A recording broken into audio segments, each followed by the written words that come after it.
Hello, magre-react lang ako sa inugali ni Raffy Tulfo kay Mr. Consuhi. Sabi nga ni Mr. Consuhi, para siyang amo, 'di ba? Hindi siya a servant.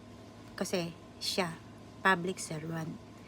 At tayo mga Pilipino or netizen, tayo ang amo niya dahil public servant nga siya, 'di ba? So, tama yung sinabi ni Mr. Consui. At yung sinabi din ni Katunying, tama rin. Kasi, lahat ng resource person is para sila makakuha lang ng mga ibang impormasyon. Hindi sila akusado. Mali sila. Kaya yung mga pinag-aarte ni Raffy Tulfo doon na nag-aakusa sa tao is labag sa batas. Kaya dapat na rin siyang tanggalin sa Senado.